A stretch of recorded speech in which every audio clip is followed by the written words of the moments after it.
abduction, beatings and mutilation carried out in the name of family honour are far more common. According to responses to a Freedom of Information request from 39 of the UK's 52 police forces, more than 2,800 incidences of honour-based violence were recorded in 2010. There were almost 500 reported in London alone, and that's more than double the number recorded the previous year. They have been imprisonment, they have been beaten up by their family, they were at risk of honour killing or other form of violence. They need a great help and support. With the perpetrators of the violence often viewed as heroes within the family, the charity argues the police and other agencies must do more to help protect victims. Sarah Campbell, BBC News. Some high street banks are charging what's described as eye-watering rates of interest when their customers exceed their overdraft limit. Research by BBC Radio 4's Moneybox programme into the cost of borrowing £100 unauthorised for 28 days found customers being charged up to £100 again. When represented as an annual percentage rate, the APR, it can be hundreds of thousands of percent. Banks argue it's a mathematical manipulation to convert the fees to an APR, but say that the industry is willing to look at concerns. In a moment, we'll be joined by viewers on BBC One when Riz Lateef will have an update on all the latest news and sport. Don't forget, if you're away from the television and you want to keep up to date, you can now watch BBC News live on the web. Go to bbc.co.uk/news and click on the link.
Good evening. The planned route of Britain's second high-speed rail link between London and Birmingham is to be looked at again because of concerns it could damage an area of outstanding natural beauty.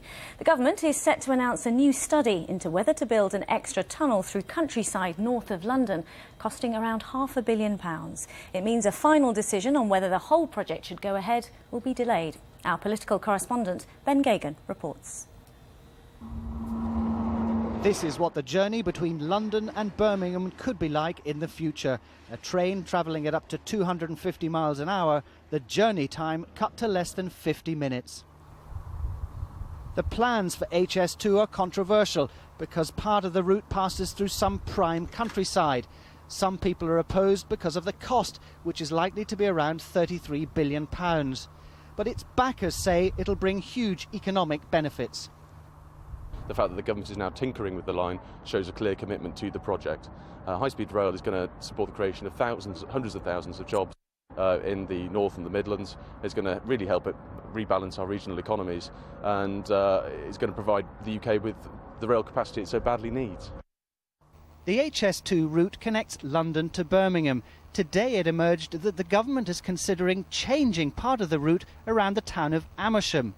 The line already runs in underground tunnels here, but the reported change would mean a new 1.5 mile tunnel, which would mean the railway would be completely underground in this section of the Chilterns.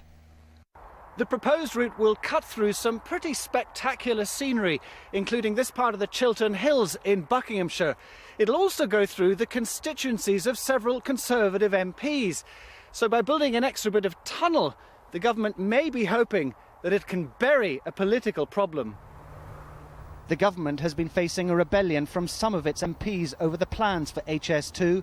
Today, one Conservative councillor said the suggested changes to the proposals were unlikely to make much difference.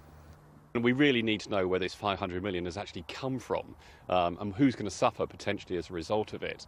But our objection really is a principled one because of the business case, because of the poor environmental gain on this, and the fact there are much better alternatives to the 33 billion that they're proposing to spend on this.